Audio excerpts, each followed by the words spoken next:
நாம் கண்களை மூடி ஜெபிக்கலாம். நல்ல பிதாவே, கடுமையான காலை வேளைக்காக தகப்பனே, நம்முடைய அன்பான கருத்தில் எங்களை தருகிறோம். தேவரே, இரவு முழுவதும் எங்களோடு கூட இருந்தீர், எங்களை பாதுகாத்தீர்.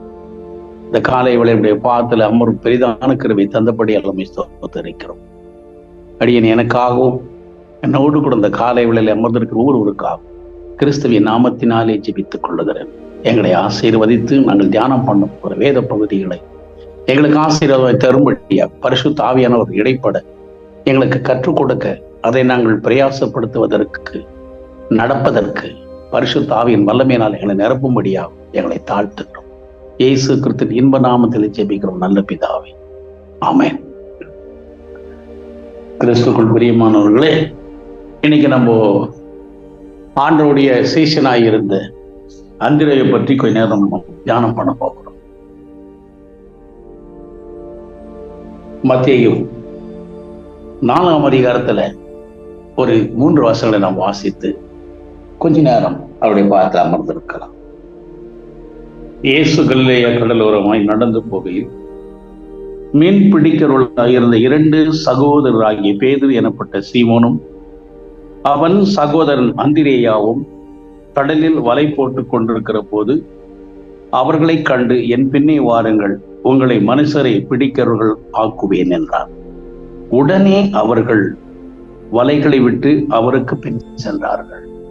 மத்தேயு இப்படியாக இருந்திருக்கிறார். கர்த்தர் நாமத்திற்கு மகிமை உண்டாகட்டும். கலிலேய கடலோரமாய் ஆண்டவர் நடந்து போயிட்டு இருந்தார். இந்த வசனம் சொல்லுகிற 18ஆம் வசனம். முதலாவது கலிலேயா கடல் என்று எழுதப்பட்டிருந்தாலும் அது ஒரு பெரிய ஏரி என்று வரலாறு சொல்லுகிறது.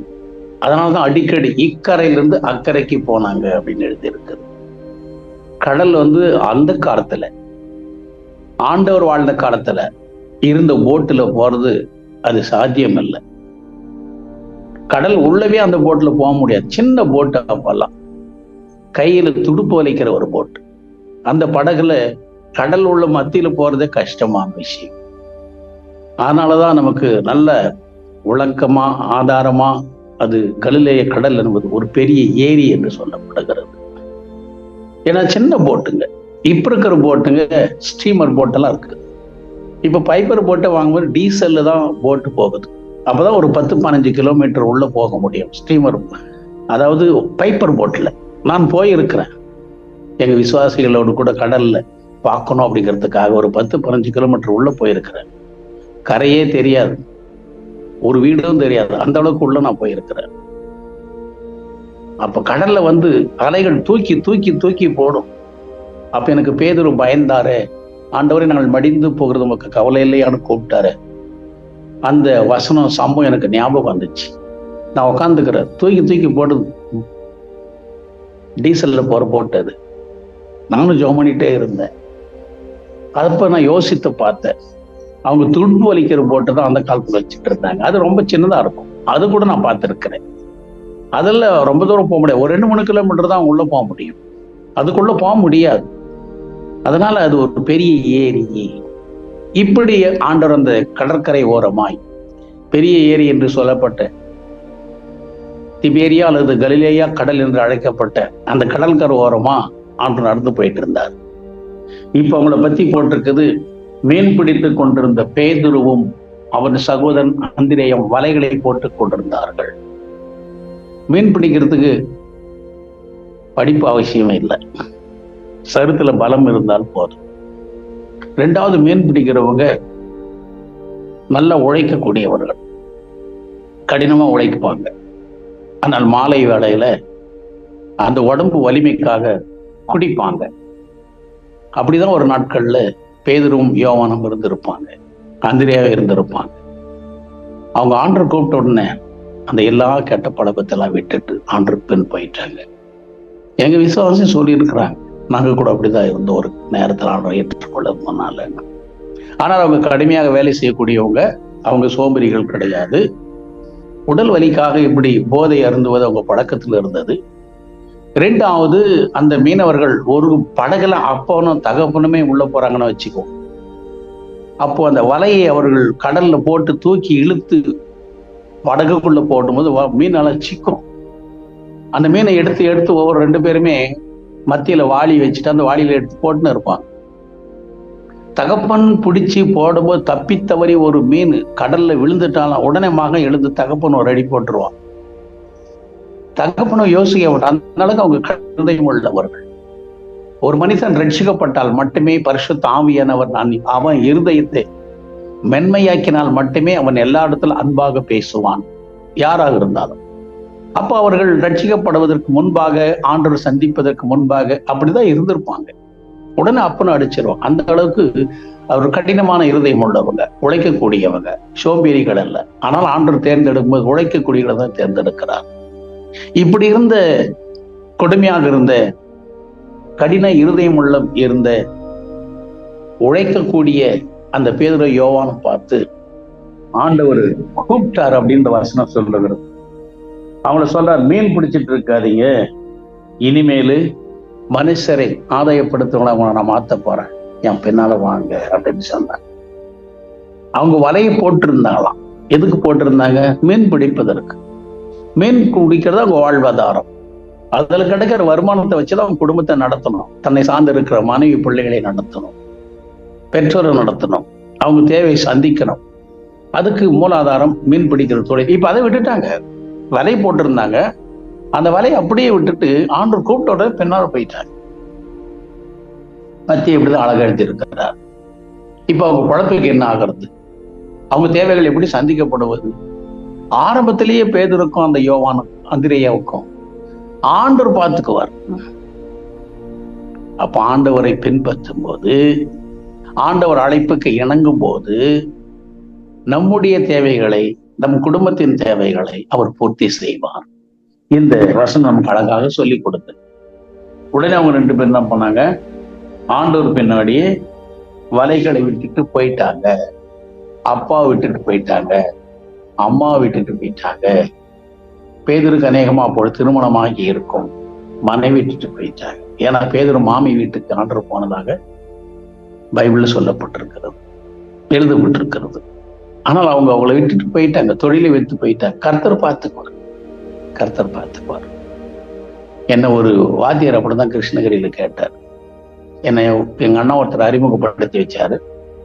தம்பி இப்படி ஊழியம் பண்றாரு ஆச்சிக்கொப்புத்தலன்னு 20 வருஷங்களுக்கு முன்பாக.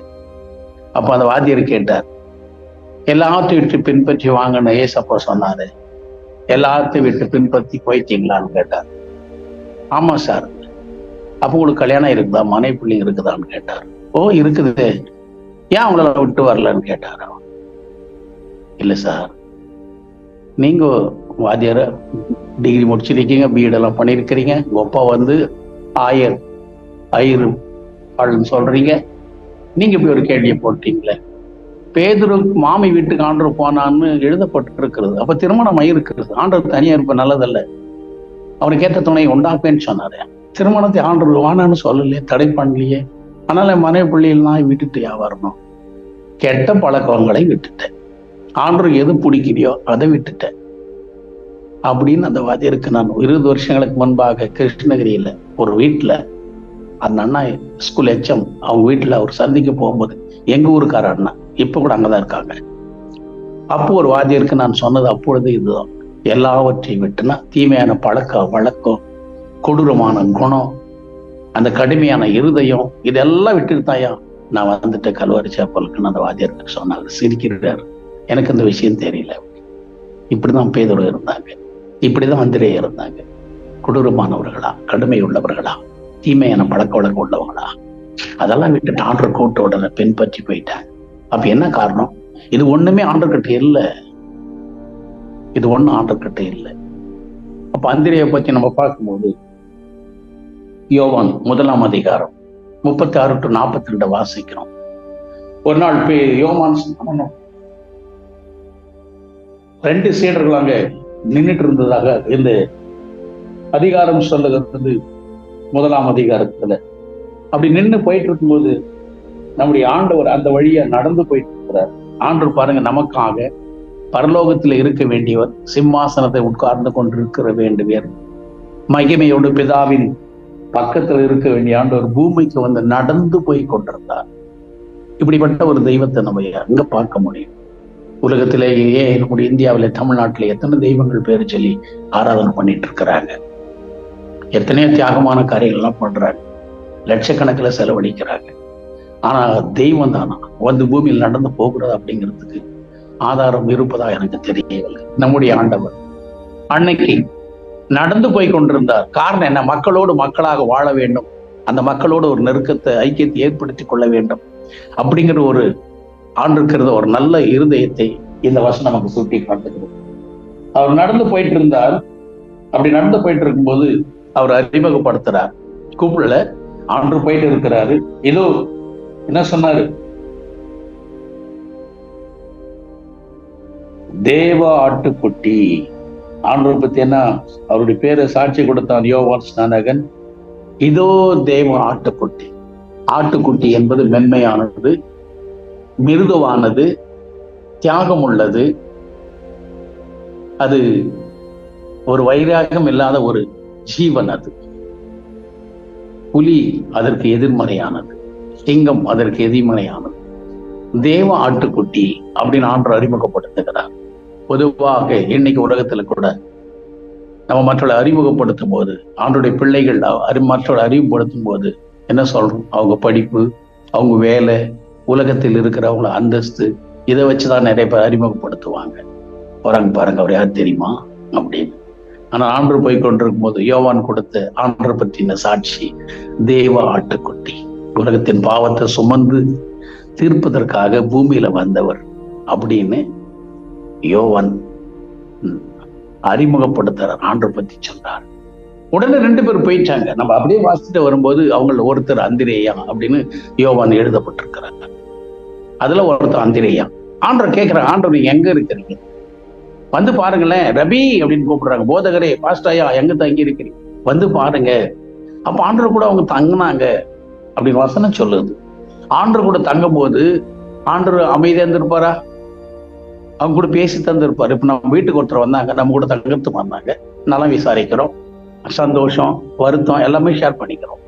அதே மாதிரி அவங்க ஆண்டவர்கிட்ட போய் தங்கி இருக்கும் போது ஆண்டவர் சும்மா இருந்திருப்பாரா? இல்ல. அவர் யாரு, எதற்காக உலகத்துக்கு வந்தார், அவருடைய நோக்கம் என்ன, மக்கள்கிட்ட அவர் என்ன எதிர்பார்க்கிறார், இதெல்லாம் தான் அவர் சொல்லியிருப்பார் ஆண்டவர். இது அந்திரேயருக்கு ரொம்ப பிடிச்சு போயிடுச்சு.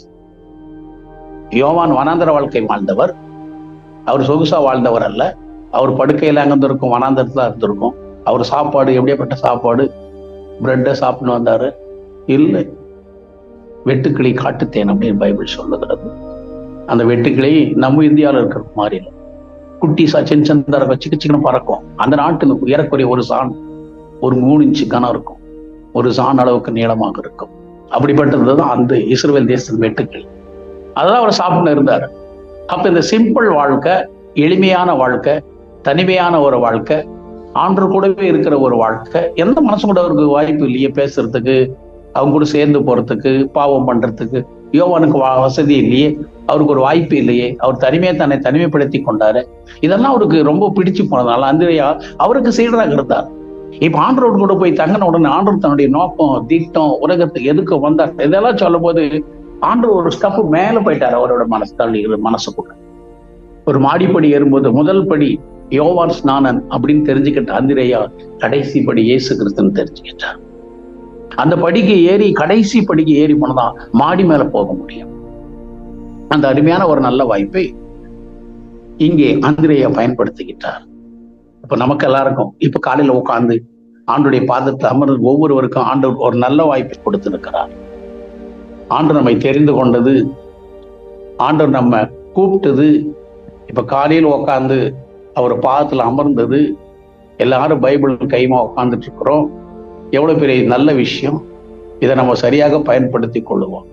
கர்த்தர் கண்டிப்பா நம்மளை ஆசீர்வதிப்பார். அதற்கேற்ற பலனை கர்த்தர் நமக்கு செய்வார். அந்த மாதிரிதான் அன்னைக்கு அந்திரேயா உடனே இயேசு கிறிஸ்துவின் சீடராக மாறிவிட்டார். அவர் மாத்திரமல்ல, தன்னுடைய சகோதரனாகிய பேதுருவை கூட்டு போயிட்டார் ஆண்டவர்கிட்ட. அவங்க கலிலேயாவை சேர்ந்தவங்க, அங்க இருக்கிற பெத்சாயிதா பட்டணத்துல பிறந்து வளர்ந்தவங்க. இப்போ அவங்க என்ன பண்ணாங்க? யூதேயாவை சேர்ந்த, யூதேயாவில் பிறந்து அதே கலிலேயாவில் நாசரேத்தில் வளர்ந்த இயேசு கிறிஸ்துவை தன்னுடைய குருவாக ஏற்றுக்கொண்டாங்க. இப்ப ஆண்டவரை பின்பற்ற ஆரம்பிச்சாங்க. அப்ப அந்திரேயை சொன்னார் பேதுருவை, நான் மேசியாவை பார்த்தவா, உனக்கு சந்திப்பதற்கு ஒரு வாய்ப்பு கொடுத்திருக்கிறேன், நல்ல அருமையான வாய்ப்பு, அதை பயன்படுத்திக்கலாவான்னு தன் சகோதரர் தன்னுடைய ஆண்டவரை பேதுருவை கூப்பிடுறாரு. இப்ப பாருங்க, பொங்கல் பரிசு வரப்போகுது. இப்போ என்ன பண்ணுவோம், பொதுவா கிராமங்களிலே திறந்து பொங்கல் பரிசு கொடுக்கும்போது வாங்கிக்கணுங்க போனோம் சும்மா இருக்க மாட்டாங்க. எதிரில் பார்க்குற சொந்தக்காரர்கள்லாம் மற்ற மக்களுக்கெல்லாம் சொல்லுவாங்க, ரேஷன் திறந்து இருக்குது, பொங்கல் பரிசு கொடுக்குது, இளவட்ட வேட்டி சேலை கொடுக்குது, 1000 ரூபாய் கொடுக்குது அரசாங்கம், போய் வாங்கிங்கன்னு சொல்றாங்க. உலகத்துல அழிஞ்சு போற சரீரத்துக்கு தேவையான பொருளை ஒரு அரசாங்கம் கொடுக்கும்போது அதை மற்றவர்களுக்கெல்லாம் சொல்றவங்க எத்தனை பேர் நம்ம பார்த்துருக்கிறோம் இல்லையா? ஆக அழியாத ஒரு பொருள், அழியாத ஒரு ஜீவன் ஏசப்பா. அவரை பத்தி ஒவ்வொரு கிறிஸ்தவர்களும் எத்தனை பேருக்கு நம்ம சொல்றோம்னு இந்த வசனம் அவன் பார்த்து கேள்வி கேட்குது. இப்ப சகோதரனுக்கு ஒரு நன்மை செய்யறாரு. அவர் வா மேசியாவை பார்க்கலாம். நான் பார்த்தேன், ஒரு நாள்ல அவர் கூட தங்கினேன், அவரு என் கூட பேசிட்டு இருந்தார். ஒரு நாள் ரொம்ப நேரம் செலவு பண்ண அவரு கூட. அப்பதான் எனக்கு மேசியான புரிஞ்சுது அப்படின்னு சொல்றாரு. மேசியான கிறிஸ்து அப்படின்னு வசனம் சொல்லுது. கிறிஸ்துனா என்ன? அபிஷேகம் பண்ணப்பட்டவர், அதாவது பிதாவினால் அடையாளம் காட்டப்பட்டவர். ஆண்டவர் பத்தி ஒரு லூக்கா 12 எழுதப்பட்டு, யோவான் 12ஆம் அதிகாரத்தில் எழுதப்பட்டிருக்கிறது. அங்கே அந்த ஒரு ஜாதி மக்கள் மத்தியில வானத்தந்து ஆண்டவர் சத்தமா சீசர்கிட்ட பேசினது, ஒலியுமலிருந்து இறங்கி வரும்போது பேசினது, அதே மாதிரி யோர்தான் ஆற்றிலேயே சப்ப ஞானசாமி எடுத்து வெளியேறும்போது இவரின் நேசகுமார், இவரில் நான் பிரியமா இருக்கிறேன், இவருக்கு செவி கொடுங்கள் அப்படின்னு பிதா சொன்னாரு. அதனால அவர் என்ன பண்ணாருன்னா, அந்த மேசியாவை, அந்த கிறிஸ்து அவர் தானே இப்ப அந்திரியா நல்லா புரிஞ்சுக்கிட்டார். ஆனால் கிறிஸ்துவை அபிஷேகம் பண்ணப்பட்டவர், என்னுடைய குமார் என்று சொன்னவரை நான் பார்த்துட்டேன், வா நீயும் அவரை பார்த்துருவேன், அவருக்கு சீடரா நீயும் மாறிடுவேன், நான் சீடரா மாறிட்டேன். யோவான் ஒரு சாதாரண ஒரு மனுஷன், அவர் ஒரு தீர்க்கதரிசி, தேவ பக்தி உள்ளவர், நான் ஒத்துக்கிறேன். ஆனாலும் அதுக்கு மேல பல படிகள் ஸ்டெப்பு கடந்து நம்ம போறோம். உலகத்தின் ரட்சகரைய தேவகுமாரனை நம்ம சந்திக்க போறோம். இப்ப அவருக்கு சீடராக மாறப்போம். எது சிறந்தது? நான் நல்ல ஒரு இடத்தை குடிச்சிட்டேன், நல்ல ஒரு பங்கு எனக்கு கிடைச்சிருச்சு, நீ வந்துருந்து அண்ணனை கூப்பிட்டு போற. அப்ப பேதுரு போய் ஆண்டவருக்கு அவரும் சீடராக மாறிவிட்டார். எவ்வளவு ஒரு நன்மையான விஷயமா தான் தெரிஞ்சுக்க நல்ல ஒரு விஷயத்த அண்ணனுக்கு சொல்றார். இருந்து நமக்கு என்ன தெரியுது? நம்மை சார்ந்தவர்கள், நமக்கு அன்பானவர்கள், நம்முடைய உறவினர்கள் நம்ம கண்டதை நம்ம தெரிஞ்சுக்கிட்டதை சொல்லணும்னு சொல்லுங்க. அவருக்காக தொடர்ந்து ஜெபம் பண்ணும். ஒரு நாளைக்கு நிச்சயமா அந்த ஜெபம் கேட்கப்படும். ஆமா, ஜார்ஜ் முல்லரின் ஜெபம் அவர் மரணத்துக்கு பிறகுதான் கேட்கப்பட்டது. தன் நண்பனுக்காக சிநேகனுக்காக ஜெபம் பண்ணிட்டு இருந்தார். அந்த சிநேகிதன் உலக பிரகாரமாக நல்ல உத்தியோகத்தில் இருந்தார், கை நிறைய சம்பளம். அந்த மனுஷனுக்கு ஜார்ஜ் முல்லர் பார்த்து அவர் கிண்டல் அடிச்சார். 2 பேரும் ஒன்னா படிச்சுட்டு இருந்தோம், நீ ஊழியத்துக்குன்னு போயிட்ட, பெருமையாவா இருக்கிற, ஆனா நான் பாரு நல்லா படிச்சு உத்தியோகத்துக்கு போனேன், நிறைய சம்பளம், கை நிறைய கிடைக்கிறது, உலகத்தில் நான் சொகுசா நல்லா சந்தோஷமா வாழ்ந்துட்டு இருக்கிறேன், நீ தரித்திரமா ஏழ்மையை வாழ்ந்துட்டு இருக்கிறேன் அப்படின்னு ஜார்ஜ் முல்லரை பார்த்து அவன் நண்பர் சொன்னான். பணம் கிடைக்க கிடைக்க, சம்பளம் உயர உயர அவங்க நண்பர் உலக பிரகாரமாக குடிக்காரனா மாறிட்டார். அப்படி குடி வரி அவரால் அடக்க முடியவில்லை, கண்ட்ரோல் பண்ண முடியல, அளவுக்கு மீறி போயிடுச்சு. அதனால மனைவி பிள்ளைகள் அவரை விட்டு பிரிஞ்சு போயிட்டார். அந்த மனுஷன் தனிமையிட்டார். எவ்வளவு வேலை செஞ்சு எவ்வளவு சம்பளம் வாங்கி என்ன பிரயோஜனம்? அன்பு இல்லாததால அவங்க மனைவி பிள்ளைலாம் பிரிஞ்சு போயிட்டாங்க. ஒரு நாள் ஜார்ஜ் முல்லருக்கு வயசாகி மறிச்சார். லட்சக்கணக்கான மக்கள் ஜார்ஜ் முல்லருக்கு கண்ணி விட்டாங்க. அவரால் ரட்சிக்கப்பட்டவங்க, அவர் நடத்தின பைபிள் காலேஜ் டீச்சர்ஸ், அவர் நடத்தின ஹாஸ்டல்ஸ், வார்டன்கள், பிள்ளைகள் எல்லாரும் ஜார்ஜ் முல்லருக்காக கண்ணீர் விட்டாங்க.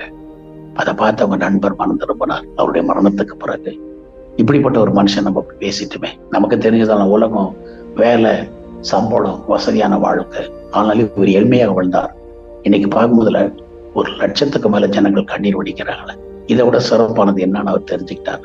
ஆனால் நீங்களும் நானும் நம்முடைய உறவினர்களுக்கு, நம்முடைய தேசத்துக்கு, சொந்த பந்தங்களுக்கு, உறவினருக்கு சொல்ல ஆண்டரை பத்தி தேசத்துக்காக ஜெபம் பண்ண முடியும். அப்படி சொல்லுவோம். நிச்சயமாக நம்முடைய மரணத்துக்கு பிறகாவது நாம் யாருக்கெல்லாம் ஜெபம் பண்ணிட்டு இருக்கோமோ அவங்க ரட்சிக்க போடுவாங்க. இதுதான் அந்திரேயை சொன்னார். அவங்க அண்ணனுக்கு ஒரு நல்ல பங்கை அவர் காட்டி கும்பிடு. அண்ணாவை கூப்பிட்டு வந்தார். இப்போ பேதுரு சீஷனாக அவர் மாற்றி வேண்டார். யோவான் 6ஆம் அதிகாரத்துல ஒரு அருமையான விஷயத்தை நம்ம பார்க்கிறோம். ஆண்டவர்கிட்ட அற்புதங்களை பார்த்தவங்க ஆண்டவரை தேடி ஒரு பெரிய ஒரு கூட்டம் யோவான் 6ஆம் அதிகாரத்துல அவங்க வந்துட்டாங்க. அப்ப ஆண்டவர் சொல்றார், இவங்களுக்கெல்லாம் சாப்பாடு கொடுக்கணும், என்ன பண்றது? திருப்பி சொன்னார், ஆண்டவரே 200 ரூபாய்க்கு மேல அந்த நாட்டு வெள்ளி பணம் வாங்கி கொடுத்த எவ்வளவு பெரிய மக்களுக்கு திருப்தியாக கொடுக்க முடியாதுன்னு சொன்னார். அந்திரேயவன் சொல்றாரு, என்கிட்ட ஒரு பையன் இருக்கிறான் ஆண்டவரே, எனக்கு இங்க ஒரு பையனை தெரியும், அந்த பையன் 5 ரொட்டியும் 2 மீனும் வச்சுட்டு இருக்கிறான், ஆனாலும் ஜனக்கூட்டம் ரொம்ப பெருசா இருக்குது, இவங்களுக்கெல்லாம் போதுமானதாக அது ஆகாதே அப்படின்னு சொல்ற. 5 ரொட்டி பேர் எவ்வளவு? புருஷர்கள் 5000 பேர்னு சொல்றாங்க. பிள்ளைகளையும் பெண்களையும் அங்க கணக்கில் எழுதப்படவே இல்லை. அப்ப இவங்களுக்கெல்லாம் கொடுக்கணும்னா எவ்வளவு வேணும்? அவங்க பிரச்சனை தான் பார்த்தாங்க, கூட இருக்கிற ஆண்டவரை பார்க்க தவறிட்டாங்க. அற்புதங்கள் கண்டு ஜனங்கள் வந்தாங்க, ஆனா கூட இருக்கிற சீசர்கள் அற்புதத்தை பார்க்கலையே, அது வரைக்கும் அவங்க நம்பலையே. ஆனால் பிரச்சனை தான் பார்க்கறாங்க. நம்முடைய வாழ்க்கையில பிரச்சனைகள் நிறைய வரும். பிரச்சனை இல்லாத மனுஷன் யாருமே கிடையாது, கண்டிப்பா வரும். அந்த பிரச்சனை விட ஆண்டவர் பெரியவர் அப்படின்னு நம்ம பார்க்கும்போது தான் அந்த பிரச்சனை நமக்கு ஒண்ணும் இல்லாம வெறுமையா போயிடும். இங்க அதுதான் நடந்திருக்கு. அவங்க பிரச்சனை தான் பார்த்தாங்க. ஆண்டவர் என்கிட்ட 5 ரொட்டி கொடுங்கப்பா, கொண்டு போய் கொடுத்தாங்க. எல்லாரும் அமர வைங்க. மார்க் எழுதுவர் 50 பேரா உட்கார வச்சாங்க. எல்லாரும் லைனா உட்கார வச்சுட்டாங்க. ரொட்டியை வாங்கினாரு, வானத்தை பார்த்தாரு, இப்ப கொடுங்கப்பான்னு சொல்லிட்டாரு. அது கிடைச்சதுக்கு ஆண்டவருக்கு நன்றி சொல்றாரு. நம்ம கையில என்ன இருக்குதோ அது கிடைச்சதுக்கு நம்ம நன்றி சொல்லும் போது, அது ஆண்டவர் கையில கொடுக்கும் போது அது பல மடங்கு பெருகிடும். இப்போ சேஷருக்கு ஒரு புதிய படத்தை கத்துக் கொடுக்கிறார். உன் கையில என்ன இருக்குது, அது கிடைச்சதுக்காக நன்றி சொல்லு, அது வானத்தை பார்த்து பிதாவின் கையில கொடுத்துரு, அது பல மடங்கு பெருகிடும் அப்படிங்கறத சேஷருக்கு புரிய வைக்கிறார். இப்ப எல்லாரும் சாப்பிட்டாங்களாம். அது பைபிள் சொல்லுது 11-12 வசனங்கள்ல எல்லாரும் திருப்தியாக சாப்பிட்டாங்க. மீதமானது 12 கூடை நிரப்பினாங்க. திராட்சை கூடை சின்னதா இருக்கும், ரொம்ப பெருசு கிடையாது. திராட்சை கூடைகள் சின்ன சின்னதாக இருக்கும். அதுல 12 கூடைகளை மீதியானதை அவங்க நிரப்புனாங்க. எல்லாரும் எப்படி சாப்பிட்டாங்களா? திருப்தியா சாப்பிட்டாங்க, குறைவில்லாம சாப்பிட்டாங்க. வேண்டிய மட்டும் திருப்தியா கொடுத்தாங்க, சாப்பிட்டாங்க. வேண்டிய மட்டும். அவங்களுக்கு எல்லாம் எவ்வளவு வயிறு நிறைய எல்லாரும் சாப்பிடுறாங்க, அவ்வளவு கூட்டம். அந்த 5 ரொட்டி எப்படி புட்டு புட்டு கொடுத்துனாதான் அது அப்படியே இருக்குது, வெறுத்துட்டே இருக்குது. ஏன்னா அவர் கொடுத்தது யார் கையில? பிதாவின் கையில. இருக்கிறதுக்கு நன்றி சொல்லிட்டு பிதாவின் கையில கொடுத்துட்டார். ஆனால அவ்வளவு பேருக்கும் ஆண்டவர்கள் கொடுக்க முடிஞ்சது. இது என்ன காரணம்? நாளைக்கு நீங்க இது பண்ணுவீங்க அப்படிங்கறதுதான் காரணம். அதனால இதே யோவான் எழுதுவார், நான் செய்கிற கிரியை காட்டிலும் அதிகமான வழி நீங்க செய்வீங்கன்னு சொல்லிட்டு போறாரு. என்னக்குள்ள நீங்க மட்டம் தட்டிருன்னு அவர் சொல்றாரு. எனக்கு மேல பெரிய காரியம் நீங்க கண்டிப்பா செய்வீங்க அப்படிதான் சொல்லிட்டு போனார். எலியாவை காட்டிலும் எலிசாதான் டபுள் மடங்கு அற்புதங்கள் பண்ணார். நம்முடைய ஆண்டவர் நல்ல ஆண்டவர். சீசனை பார்த்து சொல்றாரு, என்ன விட நீங்க பெரிய காரியம் எல்லாம் பண்ணுவீங்கப்பா, முதல்ல இதை நம்புங்க. அவ்வளவு பேருக்கு வேண்டிய மட்டும் திருப்தியா சாப்பிட்டாங்க அப்படின்னு பைபிள் சொல்றாங்க. அந்த பையனை ஆண்டுகிட்டு கொண்டு வருவதற்கு அந்திரேயா ரொம்ப பிரயோஜனம் உள்ளவனாக இருந்தார். ஆண்டவர் சொல்லுவார்ல, மத்திய 18 சொல்வார், சிறு பிள்ளைகள் இடத்தில் வருவதற்கு இடம் கொடுங்கள், அவளை தடை பண்ணாதவர்கள். அந்த வசனத்தின்படி அந்திரேயா அங்க நடந்துட்டான். வசனத்தின்படி நடப்பதுதான் தேவனுடைய சித்தம் அப்படின்னு அவரு அடிக்கடிக்கு சொல்லுவார் ஆண்டவர். இப்ப அந்த சித்தத்தை நிறைவேற்றிட்டான். அதுக்குதான் பெரிய அற்புதம் நடக்குது. தேவ சித்தத்தை நாம் நிறைவேற்றும் போது, அதுக்கு ஆசைப்படும் போது அற்புதங்கள் நம்முடைய வாழ்க்கையில நடக்கும். ஏன் நடக்காது? அவங்களுக்கு நடந்தது ஏன் நமக்கு நடக்காது? அதனால பிள்ளைகளை ஆண்டுகிட்ட கொண்டு வாங்க, தடை பண்ணாதீங்கன்னு சொன்னாரு. இவர் ஒரு பிள்ளையை கொண்டு போய் ஆண்டு கையில கொடுத்துட்டாரு. இப்ப அரிய பெரிய கிரகிக்க முடியாத பெரிய ஒரு அற்புதத்தை அவங்களால பார்க்க முடிஞ்சது. கடைசியா ஆண்டருக்கு ஒரு சீஷரா இருந்ததுனால ரோம அரசாங்கம் அந்திரேயை கைது பண்ணிச்சு. மரண தண்டனை கொடுக்க போகுது. நம்முடைய இந்திய சட்டத்தினுடைய தூக்கு தண்டனை மாதிரி அவங்க சிலுவையில் அடிச்சு கொண்டுருவாங்க. 2 நாள் கட்டி போட்டு மக்கள் எல்லாம் பார்க்கிற மாதிரி அவர் வச்சுட்டாங்க. அந்த 2 நாள்ல கூட அவர் ஆண்டவர் தான் சொல்லிட்டு இருக்கிறார், அவருக்காக இப்படி நான் மறிக்க போறேன், அவருக்கு வேலை செஞ்சதுக்காக எனக்கு கிடைத்த பரிசா, எனக்கு கிடைத்த தண்டனையா, ஆண்டவர் ஏன் ஆண்டவர் இப்படி என்னை அனுமதிச்சுங்க, இப்படியெல்லாம் அவர் கேட்கவே இல்லை. அது பெரிய ஒரு பாக்கியம்னு கருதினார். அது எவ்வளவு பெரிய மனசு பாருங்க. அந்த லெவலுக்கு வருவதற்கு பரிசுத்த ஆவியானவரின் ஆளுகை, பரிசுத்த ஆவியானவர் தன்னை ஒப்பு கொடுத்தது அந்திரேயா. ஆவியில நிரப்பப்பட்டது. பரிசுத்த ஆவியான நிரப்பப்பட்ட ஒரு மனுஷன் தினமும் பரிசுத்த ஆவியான கருத்தில் கொடுக்கிற ஒரு மனுஷனுடைய இருதயம் இப்படிதான் இருக்கும். கர்த்தர் எதை அனுமதித்தாலும் நான் ஏற்றுக்கொன்ற நிலைமைக்கு அவங்க வந்துருவாங்க. அப்படி யாரால் வர முடியும்னா பரிசுத்த ஆவியினால் நிரப்பப்பட்ட அனுபவம் உள்ளவர்கள் தான் அப்படி வர முடியும். ஆக இந்த அனுபவம் குள்ளாக அந்திரே கடந்து வந்துட்டார். ஆனா ஒரே ஒரு வார்த்தை சொன்னார், ஐயா நீங்க நான் சீசரை அதிகமாக சேர்க்கிறதுனால, நாங்க ஆண்டவரை பின்பற்றதுனால இந்த கூட்டம் அதிகமாய் நாளைக்கு ரோம அரசாங்கம் தூக்கி எறியப்பட்டு யூதராட்சியம் வந்துடும் நீங்க பயப்படுறீங்க. என்னுடைய நோக்கம் அதுவல்ல. பரலோகத்து மக்களை சேர்க்கணும், அதை அறிமுகப்படுத்தணும், அதை சொல்லணும், இதுதான் எங்க நோக்கம். உங்களுக்கு நான் சொன்னா புரியாது, சரி நீங்க என்ன கொல்ல போறீங்க, ரைட்டு, நல்லது பண்ணுங்க. ஒண்ணு என்னன்னா, இந்த பிளஸ் வடிவத்தில் இருக்கிற சிலுவையை மாத்ததை என்னை அடைச்சிடாதீங்க. அவர் உலகத்தின் ரட்சகர், அவருக்கு மட்டும்தான் தகுதி இருக்குதியா, எங்களுக்கெல்லாம் அப்படி கிடையாது. எனக்கு ஒரு வித்தியாசம் பண்ணுங்களேன், ஒரு எக்ஸ் வடிவத்துல ஒரு சிலுவையை பண்ணி அதுல என்னை அறிஞ்சிருக்க அப்படின்னு ஒரு தன்னுடைய விருப்பத்தை ரோமார் சங்கத்தை சொன்னார். அப்படி அந்திரே அவர் சிலுவையில் அவங்க என்ன பண்ணிட்டாங்க, எக்ஸ் வடிவத்துல செஞ்சு அதெல்லாம் அரைஞ்சிட்டாங்க. எவ்வளவு பெரிய ஒரு தியாகமான ஒரு மனுஷன், ஒரு தீர்க்கதரிசியை பின்பற்றின மனுஷன் மேசியாவை பின்பற்றினார். மேசியாவை பின்பற்றினதை தன்னுடைய சகோதரனுக்கு சொன்னார். ஒரு சிறு பையனுக்கு சொல்லி அவனை கொண்டு வந்து ஆண்டுகிட்ட விட்டுட்டார். இதன் படிக்கும் நமக்கு அதை பாடமாக அதை பின்பற்ற வேண்டும் தான் பைபிள் நமக்கு தேவை எழுதப்பட்டிருக்கிறது. எனக்கு அன்பானவர்களை நாம் பின்பற்றுவோம், நிச்சயமாக கர்த்தர் நம்மை பயன்படுத்துவார். ஜெபம் பண்ணுவோம். அன்பின் பிதாவே, இந்த அருமையான காலை வேளைக்காகவே நாங்கள் ஸ்தோத்திரிக்கிறோம். மறுபடியும் சமூகத்துல எங்களை ஒப்பு கொடுக்கிறோம். இப்படிப்பட்ட அருமையான வசனை கொடுத்தபடியால் தகப்பனுக்கு நாங்கள் நன்றி செலுத்துகிறோம். ஆண்டவர், எங்கள் கல்வார் செப்பல் ஊழியங்களை இப்படி அன்பான கருத்தில் தருகிறோம். எங்களை எல்லாம் இப்படிப்பட்ட ஒரு வாய்ப்பை கொடுத்து இப்படி கற்றை அதிகமா அறிந்து கொள்வதற்கு எங்களுக்கு வழிகாட்டியாக வைத்திருக்க எங்கள் அண்ணன் அவர்களுக்காக, அக்கா அவர்களுக்காக, அவருடைய 3 தாசர்களுக்காக, பாஸ்டர் உல்ரிச், ஃபெட்ரிச், ஹென்ரிச் இவங்களுக்காக, அவங்க மனைவி பிள்ளைகளுக்காக கிறிஸ்துவின் நாமத்தில் அடியேன் ஜெபிக்கிறேன். அவர்களை கர்த்தர் ஆசீர்வதித்து சுகத்தோடு பலத்தோடு பாதுகாத்து அநேகருக்கு ஆசீர்வாதம் தொடர்ந்து வைக்க முடியாது. எங்கள் ஊழியங்கள் கல்வாரி சபை, ஆமா சபை ஊழியங்கள், ஹாஸ்டல் ஊழியங்கள், HI ஊழியங்கள், லெப்ரேஸ் ஊழியங்கள் எல்லாவற்றையும் பொறுப்படுத்திக் கொள்ளுங்க அப்பா. ஊழியம் ஒவ்வொரு வார்டன்மார்களுக்கும் சபை ஊழியர்களுக்கும் கிறிஸ்துவின் நாமத்திலே நான் ஜெபித்துக் கொள்கிறேன். எங்கள் மூப்பர்களுக்கு ஜெபித்துக் கொள்கிறேன். அவருடைய பங்களிப்பு ஒவ்வொரு சபையிலும் அதிகமாக இருக்கிறது. அதனால் ஒவ்வொருவரையும் அன்பான கரத்தில் ஆசீர்வதித்து பலப்படுத்தி உண்மை அறிகிற அறிவை அதிகமாக கொடுத்து பின்பற்ற உதவி செய்கிறோம். எங்கள் ஸ்பான்சர்களை கர்த்தர் ஆசீர்வதித்தார். மக்களுக்கு நீடித்த நாட்களை கொடுத்தோம். கல்வர் சேப்பல் ட்ரஸ்டுக்கு தேவனுடைய மாறாத கிருபை ஒவ்வொரு நாளும் வானத்திலிருந்து நடிப்பித்தார். எங்களை வெறுமையாக தாழ்த்துகிறோம். இயேசு கிறிஸ்து இன்ப நாமத்துல மனத்தாழ்மையோடு ஜெபிக்கிறோம் அப்பா. நாங்கள் இப்படி பேசுவதற்கு ஆயத்தப்படுத்துகிற அன்பு பிள்ளைகள் ஆண்டவரே சாலமோன், தம்பி தேவநேசனுடைய கர்த்தர் ஆசீர்வதித்து பிள்ளைகளுக்கு நல்ல சுகபல ஆரோக்கியம் பாதுகாப்பு கொடுத்து அவங்க மனைவிமார்களை ஆசீர்வதித்து அவங்க பிள்ளைகளை ஆசீர்வதித்து தேவனை சந்தித்து தொடர்ந்து இப்படி இந்த ஊழியத்தில் எங்களுக்கு அவர்கள் அனுகூலமாக இருக்க கர்த்தர் கிருபைத்தார். இயேசு கிறிஸ்து நாமத்தில மனத்தாழ்மையோடு ஜெபிக்கிறேன். ஜீவனோட நல்ல பிதாவே, ஆமென்.